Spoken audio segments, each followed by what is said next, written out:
Boston Celtics, pinahiya ang Warriors sa 40-point blowout na ginanap sa bahay mismo ng Golden State.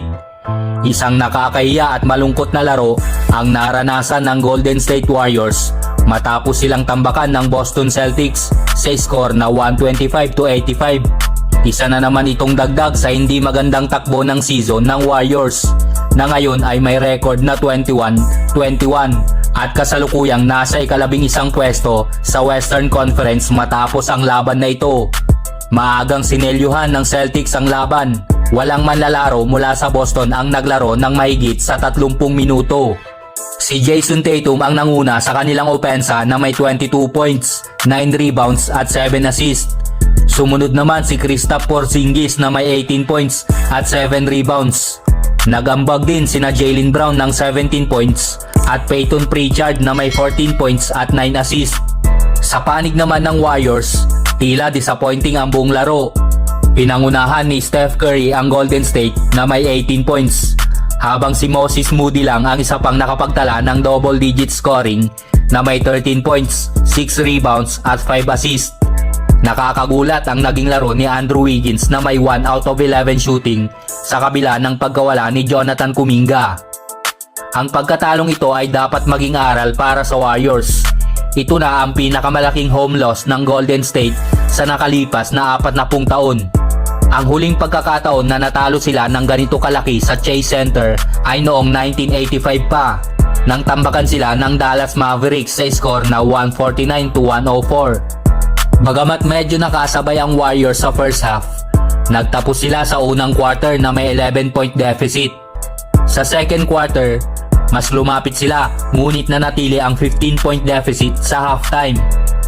Sa third quarter naman, tuluyang bumagsak ang Warriors nang ma-outscore sila ng Celtics, dahilan upang maging 34-point deficit ang lamang. Sa fourth quarter, kahit garbage time na-outplay pa rin sila ng Boston sa score na 28-22 na nagresulta sa 40-point blowout. Dapat nang tanggapin ng Warriors na hindi kayang buhatin mag-isa ni Steph Curry ang Golden State, lalo na kung wala siyang sapat na suporta. Sa opensa, napakahirap ng laro ng Warriors. Ang tanging manlalaro na nakaabot ng 50% shooting ay sina Trayce Jackson-Davis at Quinton Post. Pati sa free throws, dismayado ang kupunan na may 6 out of 11. Samantala, ang Celtics ay nagpakitang gila sa opensa. 6 na manlalaro ang umiskor ng double digits na nagpapakita ng napakagandang rhythm ng kupunan. Paano pa kaya magpapatuloy ang Warriors nang hindi inaaksyonan ang kanilang mga problema? Sa pagkawala ni Jonathan Kuminga at Draymond Green, bumigat ang dinadala ni Andrew Wiggins, ngunit hindi niya ito nagagampanan ng maayos. Maraming usapan na ang Warriors ay posibleng magtank para mag-focus na lang sa kinabukasan. Ngunit hindi ito makatwiran lalo na 36 years old na si Steph Curry. Kailangan nilang maghanap ng suporta para kay Steph kung nais nilang magpatuloy sa pagiging competitive. May mga available na trade options tulad ni Zach LaVine at Jimmy Butler.